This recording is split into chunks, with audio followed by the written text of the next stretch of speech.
กิจกรรมสวดมนต์ความเพียรห้าสามสิ่งพาเพียรครั้งที่13วันที่13พฤษภาคมพุทธศักราช2569 EP ที่2ศาลานิยธรรม6 อย่างทำเป็นที่ตั้งแห่งความให้ระลึกถึงเรียกศาลานิยธรรม6 อย่างคือ 1. เข้าไปตั้งกายกรรมประกอบด้วยเมตตาในเพื่อนภิกษุสามเณรทั้งต่อหน้าและรับหลังคือช่วยขวนขวายกิจธุระของเพื่อนกันด้วยกายมีพยาบาลภิกษุไข้เป็นต้นด้วยจิตเมตตา 2. เข้าไปตั้งวจีกรรมประกอบด้วยเมตตาในเพื่อนภิกษุสามเณรทั้งต่อหน้าและรับหลังคือช่วยขวนขวายในกิจธุระของเพื่อนกันด้วยวาจาเช่นกล่าวสั่งสอนเป็นต้นด้วยจิตเมตตา 2. เข้าไปตั้งมโนกรรมประกอบด้วยเมตตาในเพื่อนภิกษุสามเณรทั้งต่อหน้าและรับหลังคือคิดแต่สิ่งที่เป็นประโยชน์แก่เพื่อนกัน 4. แบ่งปันลาภที่ตนได้มาแล้วโดยชอบธรรมให้แก่เพื่อนภิกษุสามเณรไม่ห่วงไว้บริโภคจำเพาะผู้เดียว 5. รักษาศีลบริสุทธิ์เสมอกันกับเพื่อนภิกษุสามเณรอื่นๆไม่ทำตนให้เป็นที่รังเกียจของผู้อื่น 6. มีความเห็นร่วมกันกับภิกษุสามเณรอื่นๆไม่วิวาทกับใครๆเพราะมีความเห็นผิดกันทำ6 อย่างนี้ทำผู้ประพฤติให้เป็นที่รักที่เคารพของผู้อื่นเป็นไปเพื่อความสงเคราะห์กันและกันเป็นไปเพื่อความไม่วิวาทกันและกันเป็นไปเพื่อความพร้อมเพรียงเป็นอันหนึ่งอันเดียวกันอายตนะภายใน6ตาหูจมูกลิ้นกายใจอินทรีย์6ก็เรียกอายตนะภายนอก6รูปเสียงกลิ่นรสโผฏฐัพพะคืออารมณ์ที่มาถูกต้องกายธรรมก็คืออารมณ์เกิดกับใจอารมณ์6ก็เรียกวิญญาณ6อาศัยรูปกระทบตาเกิดความรู้ขึ้นเรียกจักขุวิญญาณอาศัยเสียงกระทบหูเกิดความรู้ขึ้นเรียกโสตวิญญาณอาศัยกลิ่นกระทบจมูกเกิดความรู้ขึ้นเรียกฌานวิญญาณอาศัยรสกระทบลิ้นเกิดความรู้ขึ้นเรียกชิวหาวิญญาณอาศัยโผฏฐัพพะกระทบกายเกิดความรู้ขึ้นเรียกกายวิญญาณอาศัยธรรมเกิดกับใจเกิดความรู้ขึ้นเรียกมโนวิญญาณสัมผัส6อายตนะภายในมีตาเป็นต้นอายตนะภายนอกมีรูปเป็นต้น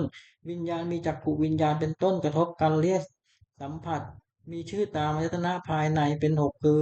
จักขุสัมผัสโสตสัมผัสฌานสัมผัสชิวหาสัมผัสกายสัมผัสมโนสัมผัสเวทนา6สัมผัสนั้นเป็นปัจจัยให้เกิดเวทนาเป็นสุขบ้างทุกข์บ้างไม่สุขบ้างมีชื่อตามอายตนะภายในเป็น6คือจักขุสัมผัสชาเวทนาโสตสัมผัสชาเวทนาฌานสัมผัสชาเวทนาชิวหาสัมผัสชาเวทนากายสัมผัสชาเวทนา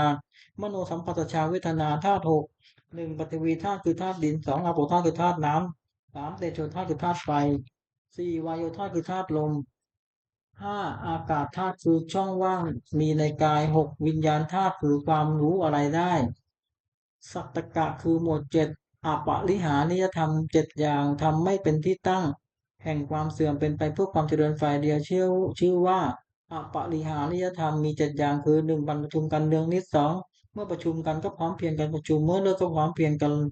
เลิกและพร้อมเพรียงช่วยกันทำกิจที่สงฆ์จะต้องทำ2ไม่บัญญัติสิ่งที่พระพุทธเจ้าไม่บัญญัติขึ้นไม่ถอนสิ่งที่พระองค์ทรงบัญญัติไว้แล้วสมาทานศึกษาอยู่ในสิกขาบทตามที่พระองค์ทรงบัญญัติไว้4ภิกษุเราใดเป็นผู้ใหญ่เป็นประธานสงฆ์ควรเคารพนับถือภิกษุเหล่านั้นเชื่อฟังถ้อยคำของท่าน5ไม่รู้อำนาจแก่ความอยากที่เกิดขึ้น6ยินดีในเสนาสนะป่า7ตั้งใจอยู่ว่าเพื่อนภิกษุสามเณรซึ่งเป็นผู้มีศีลซึ่งยังไม่มาสุอาวาสขอให้มาที่มาแล้วขอให้อยู่เป็นสุขทำ7 อย่างนี้ตั้งอยู่ในผู้ใดผู้นั้นไม่มีความเสื่อมเลยมีแต่ความเจริญฝ่ายเดียวอริยทรัพย์7 ทรัพย์คือคุณความดีที่มีในสันดานอย่างประเสริฐเรียกอริยทรัพย์มี7 อย่างคือ1ศรัทธาเชื่อในสิ่งที่ควรเชื่อ2ศีลรักษากายวาจาใจให้เรียบร้อย3หิริความละอายต่อบาปทุจริต4โอตตัปปะสะดุ้งกลัวต่อบาป5พหุสัจจะความเป็นคนเคยได้ยินได้ฟังมากคือจำทรงธรรมและรู้ศิลปวิทยามาก6จาคะสละให้ปันสิ่งของตนแก่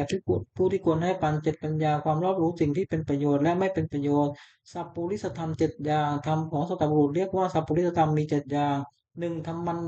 ยุตาความเป็นผู้รู้จักเหตุเช่นรู้จักว่าสิ่งนี้เป็นเหตุแห่งสุขสิ่งนี้เป็นเหตุแห่งทุกข์2อัตตัญญุตาความเป็นผู้รู้จักผลเช่นรู้จักว่าสุขเป็นผลแห่งเหตุอันนี้ทุกข์เป็นผลแห่งเหตุอันนี้3อัตตัญญุตาความเป็นผู้รู้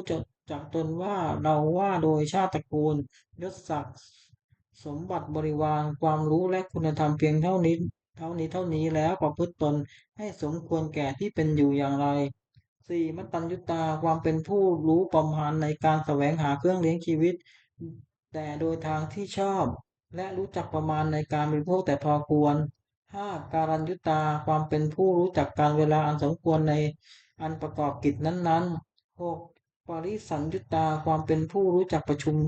ชนและกริยาที่ต้องประพฤติต่อประชุมชนนั้นๆว่าหมู่นี้เมื่อเข้าไปหาจะต้องทำกริยาอย่างไรจะต้องพูดอย่างนี้เป็นต้นเจ็ดปุคละปะโรปัตยุตา ปุคละปะโรปรัญญุตาความเป็นผู้รู้จักเลือกบุคคลว่าผู้นี้เป็นคนดีควรคบผู้นี้เป็นคนไม่ดีไม่ควรคบเป็นต้นสัพพุริสธรรมเจ็ดอย่างหนึ่งสัตตบุรุษประกอบด้วยธรรมเจ็ดประการคือมีศรัทธามีความละอายต่อบาปมีความกลัวต่อบาปเป็นคนได้ยินได้ฟังมากเป็นคนมีความเพียรเป็นคนมีสติมั่นคงเป็นคนมีปัญญาสองจะปรึกษาสิ่งใดกับใครๆก็ไม่ปรึกษาเพื่อจะเบียดเบียนตนและผู้อื่นสามจะคิดสิ่งใดก็ไม่คิดเพื่อจะเบียดเบียนตนและผู้อื่น สี่จะพูดสิ่งใดก็ไม่พูดเพื่อจะเบียดเบียนตนและผู้อื่นห้าจะทำสิ่งใดก็ไม่ทำเพื่อจะเบียดเบียนตนและผู้อื่นหกมีความเห็นชอบมีเห็นว่าทำดีได้ดีทำชั่วได้ชั่วเป็นต้นเจ็ดให้ทานโดยเคารพคือเอื้อเฟื้อแก่ของที่ตัวให้และผู้รับทานนั้นไม่ทำอาการหลุดทิ้งเสียโพชฌงค์เจ็ดหนึ่งสติความระลึกได้สองธรรมะวิจยะความสอดส่องธรรมสามวิริยะความเพียรสี่ปิติความอิ่มใจห้าปัสสัทธิความสงบในใจและอารมณ์หกสมาธิความตั้งใจมั่นเจ็ดอุเบกขาความวางเฉยเรียกตามประเภทว่าสติสัมโพชงค์ไปโดยลำดับจนถึงอุเบกขาสัมโพชงค์ อัตถกะคือหมวดแปดโลกธรรมแปดธรรมที่ครอบงำสัตว์โลกอยู่และสัตว์โลกย่อมเป็นไปตามธรรมนั้นเรียกว่าโลกธรรมโลกธรรมนั้นมีแปดอย่างคือมีลาภหนึ่งไม่มีลาภหนึ่งมียศหนึ่งไม่มียศหนึ่งนินทาหนึ่งสรรเสริญหนึ่งสุขหนึ่งทุกข์หนึ่งในโลกธรรมแปดประการนี้อย่างใดอย่างหนึ่งเกิดขึ้นคือพิจารณาว่าสิ่งนี้เกิดขึ้นแล้วแก่เราก็แต่ว่ามันไม่เที่ยงเป็นทุกข์มีความแปรปรวนเป็นธรรมดา ควรรู้ตามที่เป็นจริงอย่าให้มันครอบงำจิตได้คืออย่ายินดีในส่วนที่ปรารถนาอย่ายินร้ายในส่วนที่ไม่ปรารถนาลักษณะตัดสินธรรมวินัยแปดประการทำเหล่าใดเป็นไปเพื่อความกำหนัดย้อมใจหนึ่งเป็นไปเพื่อความประกอบทุกข์หนึ่งเป็นไปเพื่อความสะสมกองกิเลสหนึ่งเป็นไปเพื่อความอยากใหญ่หนึ่งเป็นไปเพื่อความไม่สันโดษยินดีด้วยของที่ของมีอยู่คือมีนี่แล้วอยากมีนั่นหนึ่งเป็นไปเพื่อความ คุกคีด้วยหมู่คณะหนึ่งเป็นไปเพื่อความเกียรติค้านหนึ่งเป็นไปเพื่อความเลี้ยงยากหนึ่งธรรมเหล่านี้พึงรู้ว่าไม่ใช่ธรรมไม่ใช่วินัยไม่ใช่คำสั่งสอนของพระศาสดาธรรมเหล่าใดเป็นไปเพื่อความคลายกำหนัดหนึ่งเป็นไปเพื่อความปัจจากทุกข์หนึ่งเป็นไปเพื่อความไม่สะสมกองกิเลสหนึ่งเป็นไปเพื่อความอยากน้อยหนึ่งเป็นไปเพื่อความสันโดษยินดีด้วยของมีอยู่หนึ่งเป็นไปเพื่อความสงัดจากหมู่หนึ่งเป็นไปเพื่อความเพียรหนึ่งเป็นไปเพื่อความเลี้ยงง่ายหนึ่งธรรมเหล่านี้พึงรู้ว่าเป็นธรรมเป็นวินัยเป็นคำสั่งสอนของพระศาสดามรรคมีองค์แปด หนึ่งสัมมาทิฏฐิบุญปัญญาอันเห็นชอบคือเห็นอริยสัจสี่สองสัมมาสังกัปปะดำริชอบคือดำริออกจากกามหนึ่งดำริ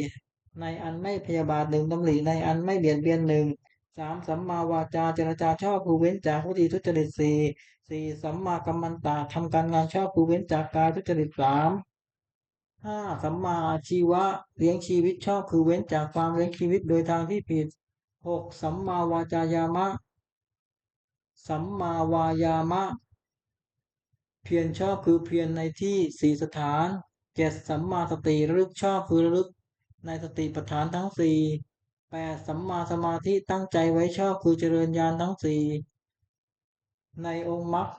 ทั้งแปดนั้นเห็นชอบดำริชอบสงเคราะห์เข้าในปัญญาสิกขาวาจาชอบการงานชอบเลี้ยงชีพชอบสงเคราะห์เข้าในศีลสิกขาเพียรชอบระลึกชอบตั้งใจไว้ชอบสงเคราะห์เข้าในจิตตสิกขานวากะคือหมวดเก้ามรรคคือมนทินเก้าอย่างโกรธหนึ่งลบหลู่บุญคุณท่านหนึ่งลิษยาหนึ่งตนีหนึ่งมายาหนึ่งมักอวดหนึ่งพูดปดหนึ่งมีความปรารถนารามกหนึ่งเห็นผิดหนึ่งทัศกะคือหมวดสิบอกุศลกรรมบทสิบจัดเป็นกายกรรมคือทำด้วยกายสามอย่างหนึ่งปาณาติบาตทำชีวิตสัตว์ให้ตกล่วงคือฆ่าสัตว์สองอธินาทานอธินาทานถือเอาสิ่งของที่เจ้าของไม่ได้ให้ด้วยการอาการแห่งขโมยสามกาเมสุมิจฉาจารผู้ผิดในกามจัดเป็นวจีกรรมคือทำด้วยวาจาติอย่างสี่มุสาวาทพูดเท็จห้าปิสุนาวาจาพูดส่อเสียดพระสุวาจาพูดคำหยาบเจ็ดสัมผัสปราปาพูดเพ้อเจ้อจัดเป็นมโนกรรมคือทำด้วยใจสามอย่างหนึ่งอภิชฌอภิชฌา โลภอยากได้ของเขา9พยาบาทปองร้ายเขา10มิจฉาทิฏฐิเห็นผิดจากกองธรรมกรรม10อย่างนี้เป็นทางบาปไม่ควรดำเนินกุศลกรรมบท10จัดเป็นกายกรรม3 อย่าง1ปาณาติปาตาเวรมณีเว้นจากทำชีวิตสัตว์ให้ตกล่วง2อทินนาทานาเวรมณีเว้นจากถือเอาสิ่งของที่เจ้าของไม่ได้ให้ด้วยการแห่งขโมย3 การไม่สุมิจฉาจาเวรมณีเว้นจากการวิริในกาม จัดเป็นวจีกรรมคือทำด้วยวาจา4 อย่างมุสาวาทาเวรมณีเว้นจากพูดเท็จปิสุนาวาจายะเวรมณีเว้นจากการพูดส่อเสียด6พระสุสายาวาจายะเวรมณีเว้นจากการพูดคำหยาบ7สัมผัสปราปาเวรมณีเว้นจากการพูดเพ้อเจ้อจัดเป็นมโนกรรมคือทำด้วยใจ3 อย่าง8อนัพพิชฌาไม่โลภอยากได้ของเขา9อพยาบาทไม่พยาบาทปองร้ายเขา10สัมมาทิฏฐิเห็นชอบตามของธรรมกรรม10 อย่างนี้เป็นทางบุญควรดำเนินบุญกิริยาวัตถุ10 อย่าง1ทานนามัยบุญสำเร็จด้วยการบริจาคทาน2ศีลนามัยบุญสำเร็จด้วยการรักษาศีล3ภาวนานามัยบุญสำเร็จด้วยการเจริญภาวนา4อปัจจายานามัยบุญสำเร็จด้วยการประพฤติถ่อมตนแก่ผู้ใหญ่5เวยา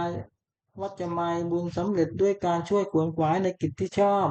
6ปฏิทานามัยบุญสำเร็จด้วยการให้ส่วนบุญ7ปัตตานุโมทนาไมยบุญสำเร็จด้วยการอนุโมทนาล่วงส่วน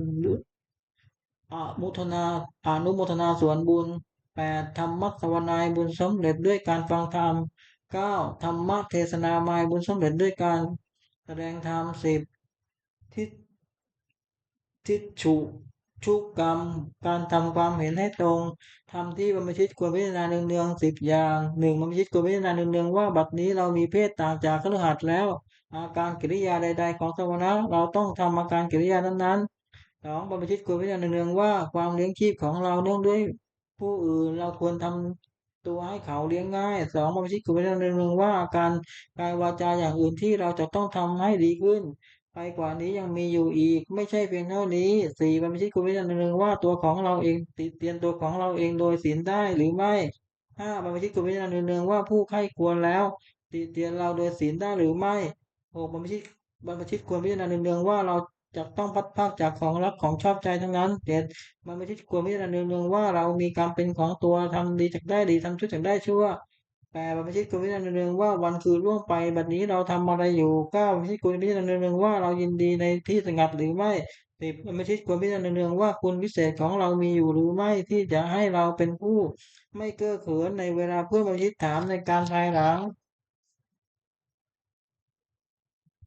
นาถการณธรรมคือทำที่พึ่ง10 อย่าง1ศีลรักษากายวาจาให้เรียบร้อย3ปาหุสัจจะทำความเป็นผู้ได้สดับรับฟังมากกัลยาณมิตรตาความเป็นไปความเป็นผู้มีเพื่อนดีงาม4โสวาจสตาความเป็นผู้ว่าง่ายสอนง่ายกิงกรณีเยสุทัคคตาความขยันช่วยเอาใจใส่ในกิจธุระของเพื่อนภิกษุสามเณร6ธรรมะกามตาความใคร่ในธรรมที่ชอบ7วิริยะเพียรเพื่อจะละความชั่วประพฤติความดี8สันโดษยินดีด้วยผ้านุ่งห่มอาหารที่นอนที่นั่งและยาตามมีตามได้9สติจำการได้ทำและคำพูดแล้วแม้นานได้10ปัญญารอบรู้ในกองสังขารตามเป็นจริงอย่างไรคาถาวัตถุคือถ้อยคำที่ควรพูด10 อย่าง1อัป อปิชฌกถาถ้อยคำที่ชักนำให้มีความปรารถนาน้อย2สันตุทิกถาถ้อยคำที่ชักนำให้สันโดษยินดีด้วยปัจจัยตามมีตามได้3ปวิเวกถาถ้อยคำที่ชักนำให้สงัดกายสงัดใจ4อสังสักขกถาถ้อยคำที่ชักนำไม่ให้รักคนด้วยหมู่5วิริยารัมภกถาถ้อยคำที่ชักนำให้ปรารภความเพียร6ศีลกถาถ้อยคำชักนำให้ตั้งอยู่ในศีล7สมาธิกถาถ้อยคำที่ชักนำให้ทำใจให้สงบ8ปัญญากถาถ้อยคำที่ชักนำให้เกิดปัญญา9วิมุตติกถาถ้อยคำที่ชักนำให้ทำใจให้พ้นจากกิเลส10 วิมุตติญาทัสสะนาคถาถ้อยคำที่ชักนำให้เกิดความรู้ความเห็นในความที่ใจพ้นจากกิเลสอนุสติคืออารมณ์ควรระลึก10 ประการ1พุทธานุสติระลึกถึงคุณของพระพุทธเจ้า2ธรรมานุสติระลึกถึงคุณของพระธรรม3สังฆานุสติระลึกถึงคุณของพระสงฆ์4ศีลานุสติระลึกถึงศีลของตน5จาคานุสติระลึกถึงทานที่ตนบริจาคแล้ว6เทวตานุสติระลึกถึงคุณที่ทำบุคคลให้เป็นเทวดา7มรณสติระลึกถึงความตายที่จะมาถึงตน8กายคติกายกายคตาคติสกายคตาสติระลึกถึงทั่วไปในกายให้เห็นว่าไม่งามน่าเกลียดโสโครก9อานาปานสติระลึกตั้งสติกำหนดลมหายใจเข้าออก10อุปสมานุสติระลึกถึงคุณพระนิพพานซึ่งเป็นที่ระงับกิเลสและกองทุกข์ปกิณณกะคือหมวดเบตเตเรสอุปากิเลสคือโทษเครื่องเศร้าหมอง16อย่าง1อภิชฌาวิสมโลภะอภิชฌาวิสมโลภะและโมกไม่สม่ำเสมอคือความเพ่งเล็ง2โทสะร้ายกาจ3โกธะโกรธ4อุปนาหะผูกโกรธไว้5มัคคะลบหลู่คุณท่าน6ปราสาตีเสมอคือยกตนเทียมท่าน7อิสสาลิษยา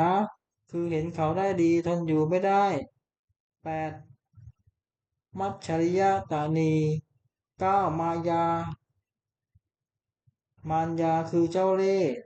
10สาเถยะโอ้อวด11ทำพระหัวดื้อ12สารัมภะแข็งดี13มานะถือตัว14อติมานะดูหมิ่นท่าน15มัทธะมัวเมา16ปัตมาทะเลินเล่อโพธิปักขียธรรม37 ประการสติปัฏฐาน4สัมมัปปทาน4อธิบาท4อินทรีย์5พละ5โพชงค์7มรรคมีองค์8พิหิปฏิบัติจตุกะกรรมกิเลสคือกรรมเครื่องเศร้าหมอง4 อย่าง1ปาณาติบาตทำชีวิตสัตว์ให้ตกล่วง2อธินาทานถือเอาสิ่งของที่เจ้าของไม่ได้ให้ด้วยการแห่งขโมย3การเมสุมิจฉาจาวิเดกาม4มุสาวาทพูดเท็จกรรม4 อย่างนี้นักปราชญ์ไม่สรรเสริญเลยอบายมุขคือเหตุเครื่องชิบหาย4 อย่าง1ความเป็นนักเลงผู้หญิง2ความเป็นนักเลงสุรา3ความเป็นนักเลงเล่นการพนัน4ความคบคนชั่วเป็นมิตรโทษ4 ประการนี้ไม่ควรประกอบ ทิฏฐธรรมิกตประโยชน์คือประโยชน์ในปัจจุบัน4 อย่าง1อุปถาสัมปทาถึงพร้อมด้วยความหมั่นในการประกอบกิจเครื่องในชีวิตก็ดีในการศึกษาเรียนก็ดีในการทำธุระหน้าที่ของตนก็ดี2อารักขสัมปทาถึงพร้อมด้วยการรักษาคือรักษาทรัพย์ที่แสวงมาหามาได้ด้วยความหมั่นไม่ให้เป็นอันตรายก็ดีรักษาการงานของตัวไม่ให้เสื่อมเสียไปก็ดี3กัลยาณมิตรตาความมีเพื่อนเป็นคนดีไม่คบคนชั่วสี่สมาชิสมาชีวิตาความเลี้ยงชีพตามสมควรแก่กำลังทรัพย์ที่หาได้ไม่ให้ฝืดเคืองนักไม่ให้ฟูมฟายนักสัมปรายิกตประโยชน์คือประโยชน์ภายหน้า4 อย่าง1ศรัทธาสัมปทาถึงพร้อมด้วยศรัทธาคือเชื่อสิ่งที่ควรเชื่อเช่นเชื่อว่าทำดีได้ดีทำชั่วได้ชั่วเป็นต้น2ศีลสัมปทาถึงพร้อมด้วยศีลคือรักษากายวาจาให้เรียบร้อยดีไม่มีโทษ3จาคะสัมปทาถึงพร้อมด้วยการบริจาคทานเป็นการเฉลี่ยสุขให้แก่ผู้อื่น4ปัญญาสัมปทาถึงพร้อมด้วยปัญญารู้จักบาปบุญคุณโทษประโยชน์ไม่ใช่ประโยชน์เป็นต้นมิตรมิตรตาปฏิรูปคือมิตรเทียมมิตรคือคนเทียมมิตร4 จำพวก1 คนปอกลอก2 คนแต่หรือแต่พูด3 คนหัวประจบ4 คนชักชวนในทางที่หายคน4 จำพวกนี้ไม่ใช่มิตรเป็นแต่คนเทียมมิตรไม่ควรคบ1 คนปอกลอกมีลักษณะ4 1คิดเอาแต่ได้ฝ่ายเดียว2เสียให้น้อยคิดเอาให้ได้มาก3เมื่อมีภัยแก่ตัวจึงรับเอากิจของเพื่อน4คบเพื่อนเพราะเห็นแก่ประโยชน์2 ตัวคนที่แต่พูดมีลักษณะ4 1เก็บเอาของล่วงแล้วมาปราศัยอ้างเอาของที่ยังไม่มีมาปราศัยสงเคราะห์ด้วยสิ่งหาประโยชน์ไม่ได้เอาปากพึ่งไม่ได้คนคนหัวประจบเนื้อหนา1จะทำชั่วก็ขอให้ตาม2จะทำดีก็ขอให้ตามต่อหน้าว่าสรรเสริญรับหลังตั้งนินทา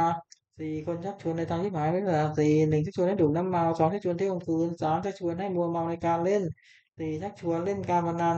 มิตรแท้4 จำพวก1มิตรมีอุปการะ2มิตรร่วมทุกข์ร่วมสุขร่วมทุกข์3 มิตรนะประโยชน์สี่มิตรมีความรักใคร่มิตรสี่จำพวกนี้เป็นมิตรแท้ควรคบหนึ่งมิตรมีอุปการะมีลักษณะสี่หนึ่งป้องกันเพื่อนผู้ประมาทแล้วสองป้องกันทรัพย์สมบัติของเพื่อนผู้ประมาทแล้วสามเมื่อมีภัยเป็นที่พึ่งบำนักได้สี่เมื่อมีธุระช่วยออกทรัพย์ให้เกินกว่าที่ออกปากสองมิตรร่วมสุขร่วมทุกข์มีลักษณะสี่หนึ่งขยายความลับของตนแก่เพื่อนสองปิดความลับของเพื่อนไม่ให้แพร่พายสามไม่ละทิ้งในยามวิบัติสี่แม้ชีวิตก็อาจสละแทนได้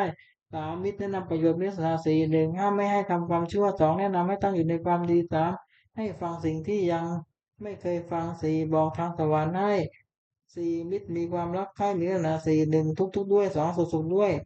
สามโต้เถียงคนอื่นที่ติเตียนเพื่อนสี่รับรองคนที่พูดสรรเสริญเพื่อนสังขาวัตถุสี่หนึ่งทานให้ปันสิ่งของตนแก่ผู้อื่นที่ควรให้ปันสองปิยวาจาเจรจาวาจาที่อ่อนหวานสามอัตถจริยาประพฤติสิ่งที่เป็นประโยชน์แก่ผู้อื่นสี่สมานตตาความเป็นคนความเป็นคนมีตนเสมอไม่ถือตัวคุณทั้งสี่อย่างนี้เป็นเครื่องยึดเหนี่ยวใจของผู้อื่นไว้ได้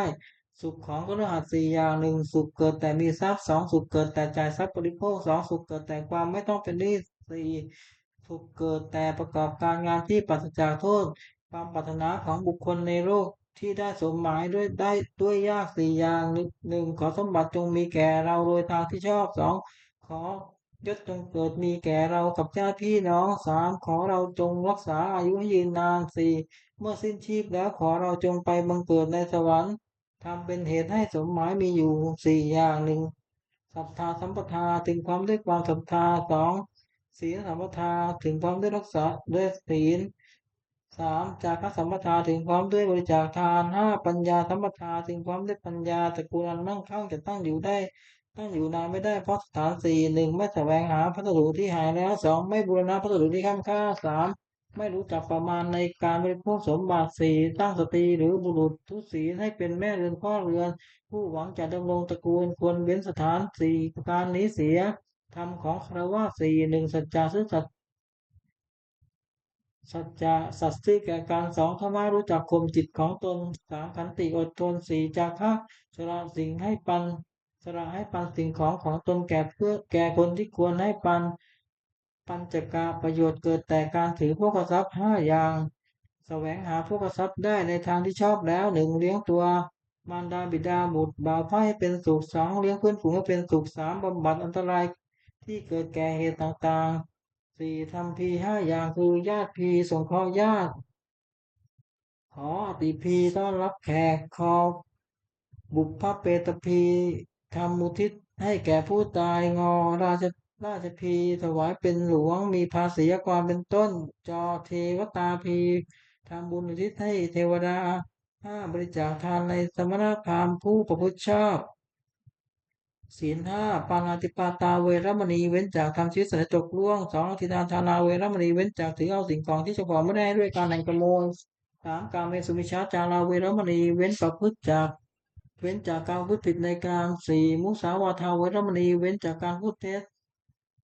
ห้าสุราเมรยมัชฌปปาประมาทฐานาเวรมณีเว้นจากการดื่มน้ำเมากุสุราและเมรัยอันเป็นที่ตั้งแห่งความประมาทศีลห้าประการนี้เครือขัดควรรักษา เป็นนิจมิจฉาวนิชชาคือการค้าขายไม่ชอบทำห้าอย่างหนึ่งค้าขายเครื่องอาหารสองค้าขายมนุษย์สามค้าขายสัตว์เป็น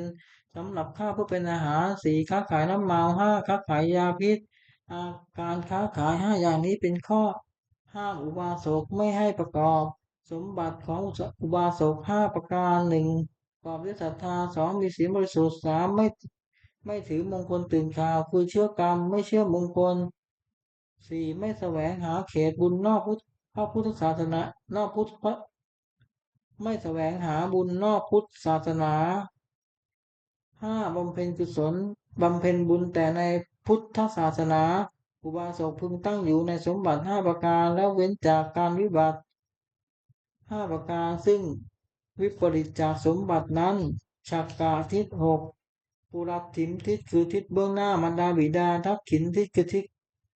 เบื้องขวาอาจารย์ปัดฉิมทิศคือทิศเบื้องหลังบุตรภรรยาอุดรทิศคือทิศเบื้องซ้ายมิตรเหตุถิมมทิศคือทิศเบื้องต่ำบ่าว อุปริมทิศคือทิศเบื้องบนสมณพราหมณ์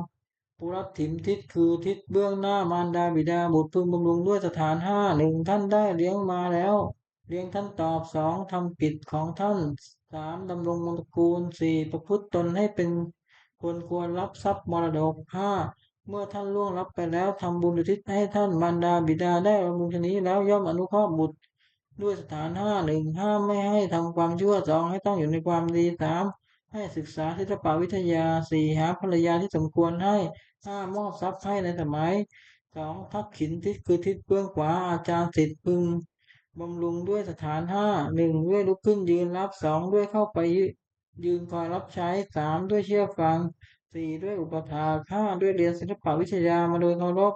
อาจารย์ได้บำรุงชนีแล้วย่อมอนุเคราะห์สิทธิ์ด้วยสถานห้าหนึ่งแนะนำดีสองให้เรียนดีสามบอกศิลปะให้สิ้นเชิงไม่ปิดบังอำพรางสี่ยกย่องให้ปรากฏในเพื่อนฝูงห้าทำความป้องกันในทิศทั้งหลาย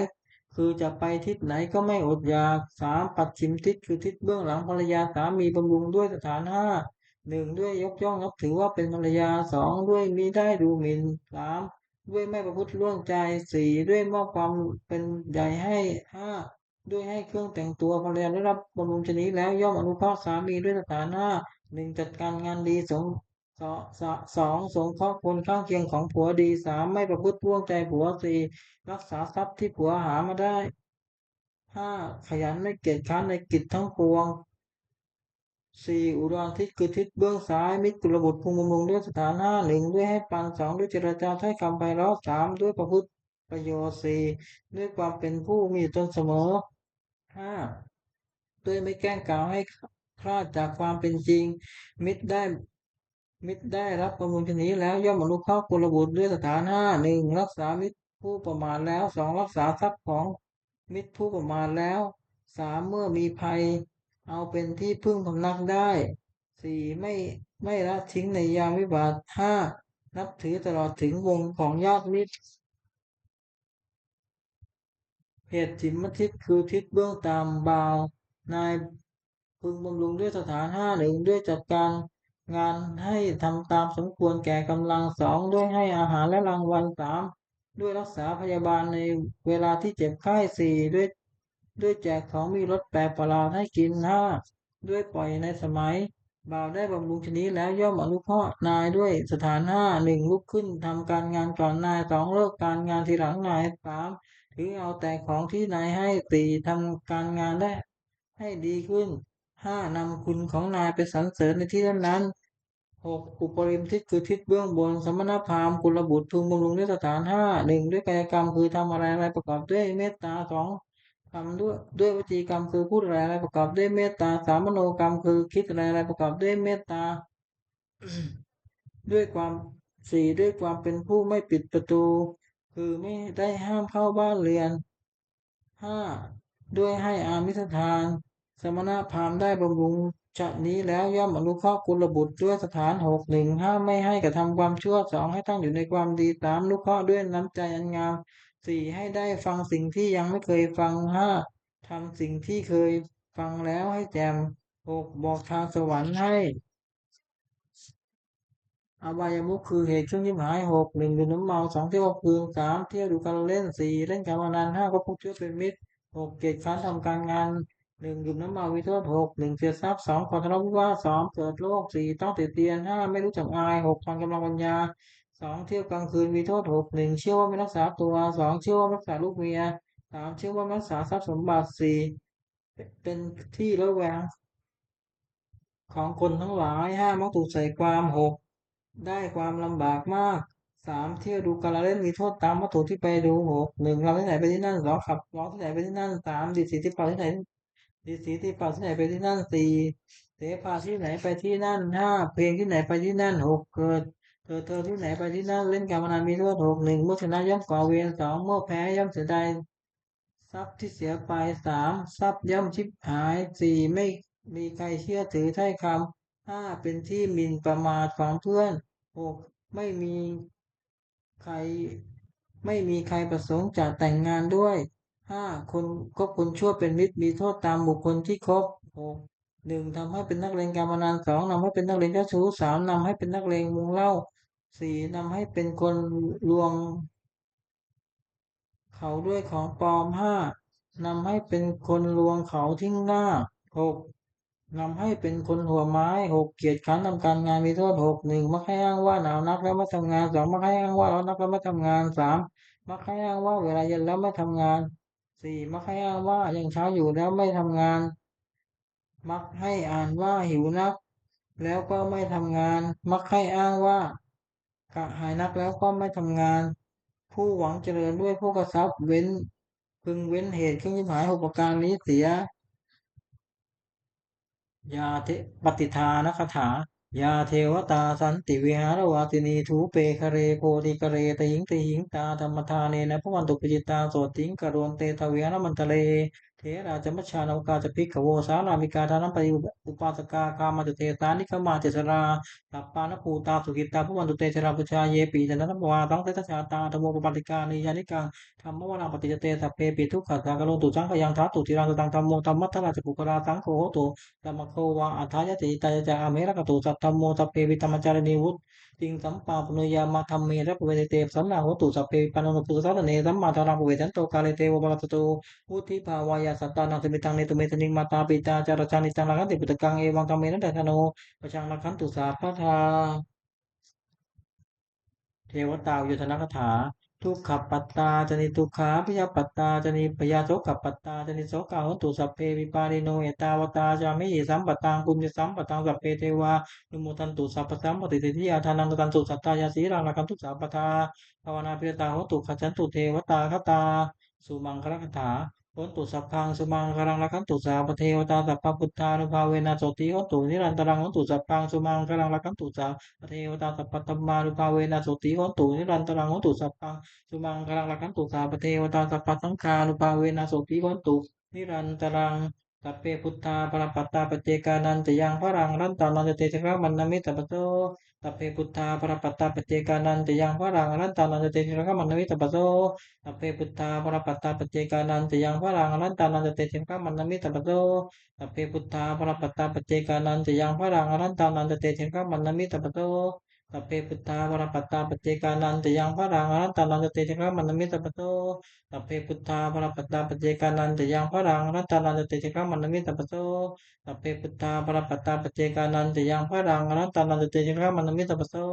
สัพเพพุทธาปรปัตตาปเจกานันจะยังพระรังอนันตานันจะเตชะมันมิสัพพโต